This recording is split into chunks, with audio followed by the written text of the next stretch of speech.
أما بعد فأعوذ بالله من الشيطان الرجيم بسم الله الرحمن الرحيم. قرآن مجید کی عظمت و شان کی حفاظت کے لیے اور اپنی طرف سے ہر قسم کی قربانی اور ایثار کے اظہار کے لیے اور رب کی بارگاہ میں یہ عرض کرنے کے لیے کہ مولا تیرا کرم ہے، تو نے ہمیں شرف انسانیت بخشا اور پھر تو نے ہمیں ایمان کی دولت سے نوازا اور مزید یہ کہ اپنے محبوب علیہ الصلوۃ والسلام کی امت میں تو نے ہمیں پیدا کیا، یہ تیرا کرم ہے اور ہم اظہار تشکر کے لیے آئے ہیں.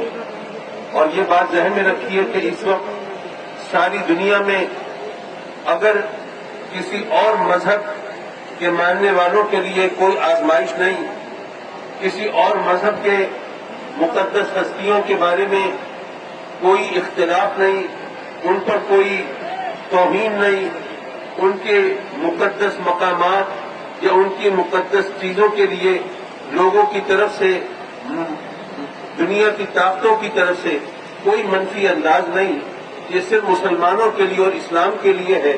تو اس کی وجہ کیا ہے؟ اس کی وجہ یہ ہے کہ یہ دنیا اسلام سے خوف زدہ ہے.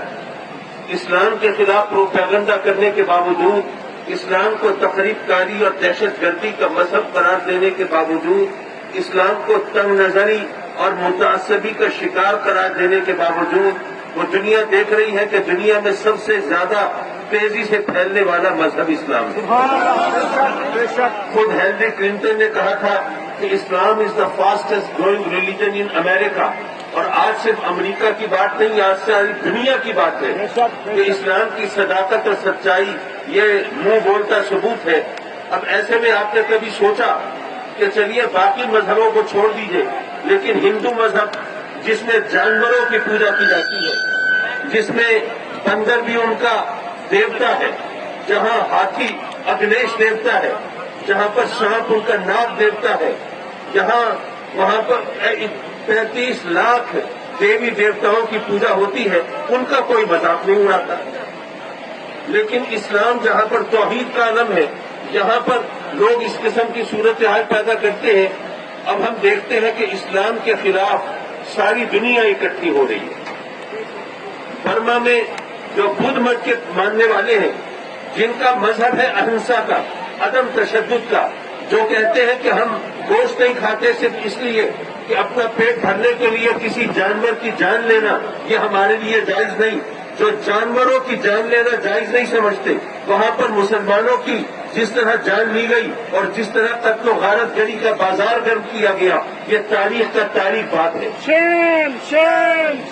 میں بتانا یہ چاہتا تھا کہ جب آقا کریم صلی اللہ علیہ وسلم نے ایک وقت فرمایا تھا کہ یہ دنیا، یہ کفر جو ہے ایک ملت واحدہ ہے، تو ممکن ہے اس وقت لوگ ہنسے ہوں کہ دیکھو یہ مٹھی بھر جماعت ہے، مدینے کی چھوٹی سی ریاست ہے، یہ کہتے ہیں کہ کفر ایک طرف ہے، اسلام ایک طرف ہے، ساری دنیا ایک طرف ہے اور مسلمان ایک طرف ہے. ان کو اپنا کتنا غرور ہے اور کتنی غلط فہمی ہے. ممکن ہے لوگوں نے اس وقت مذاق اڑایا ہو، لیکن آج میرے آقا کریم صلی اللہ علیہ وسلم کا فرمان اپنی پوری صداقت کے ساتھ نکھر کر سامنے آیا ہے کہ ساری دنیا ایک طرف ہے، اسلام ایک طرف ہے. لیکن ہمارے لیے غور و فکر کا مقام یہ ہے کہ یارو یہ ہندو تمہیں ختم کرنے کے لیے وہ سربکف ہے، یہ بدھ مت کے ماننے والے تمہیں مارنے کے لیے وہ ہتھیار لیے پھر رہے ہیں، وہ یہودی تمہیں ختم کرنے کے لیے وہ ہر قسم کی سازشیں تیار کر رہے ہیں. اور جہاں تک نصرانیوں کا تعلق ہے تو صلیبی جنگوں کا تسلسل تمہارے سامنے ہے. تو تمہیں ساری دنیا تمہیں ختم کرنے کے لیے اکٹھی ہو رہی ہے. تو اے مسلمانوں، کیا تم اپنی جان بچانے کے لیے اکٹھے نہیں ہو سکتے؟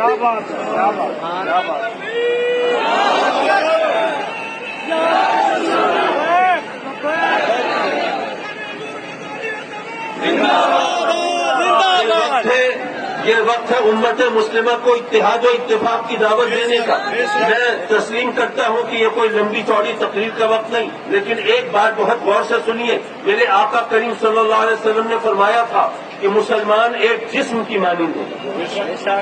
اچھا اللہ کے فرامین ہو یا میرے آقا کریم کے، اس میں تو مفہوم و معنی کے سمندر موزن ہوتے ہیں نا.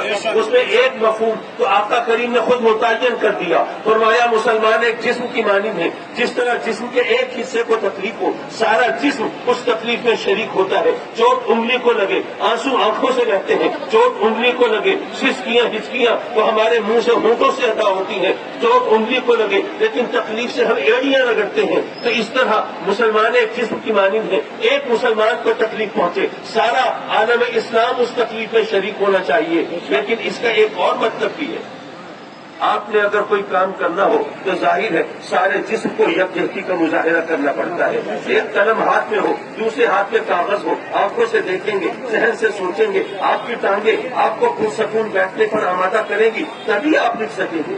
تو کوئی بھی کام تبھی کر سکتے ہیں جب جسم یکجہتی کا مظاہرہ کرے، وہ اکٹھا ہو. میرے آقا کریم نے فرمایا مسلمان ایک جسم کی مانند ہے. یاد رکھو جب بھی تم کوئی بڑا کام کرنا چاہو گے تو تمہیں ایک جسم کی طرح متحد ہونا پڑے گا.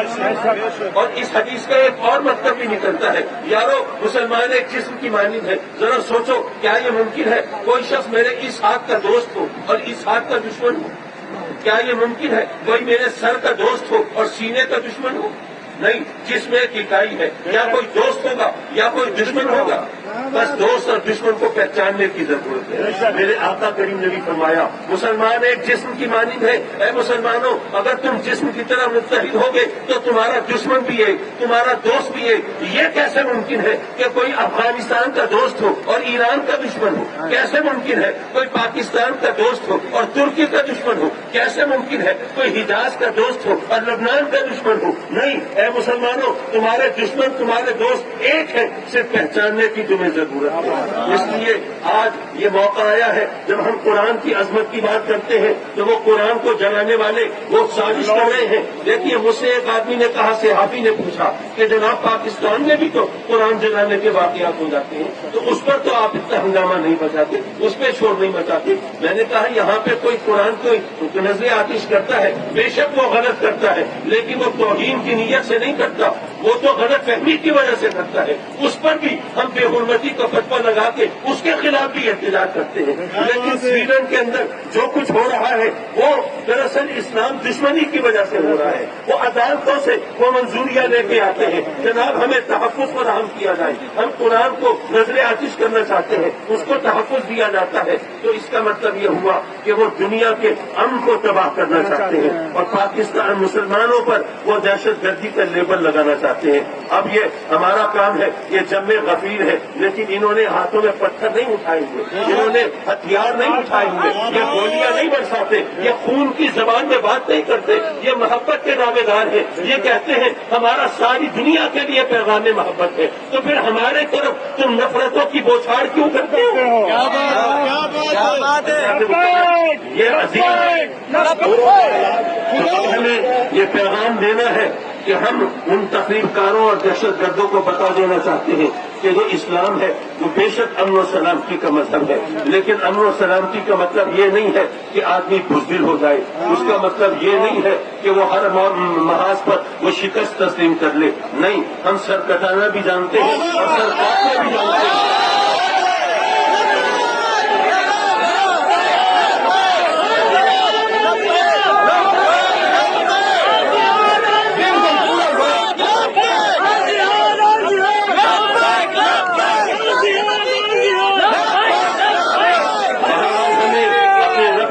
ہمیں عرض کرنا ہے مولا ہم تیری راہ میں نکلے ہیں، تیری مدد چاہیے مولا، تیرا کرم چاہیے، تیری رحمتیں چاہیے، تیری طرف سے رہنمائی چاہیے مولا. ہم کچھ نہیں ہیں لیکن اگر تیری مدد شامل حال ہوگی تو ہم سب کچھ ہیں اور دنیا کو ہم مکیل ڈالنے کی طاقت بھی رکھتے ہیں. وآخر دعوانا ان الحمدللہ.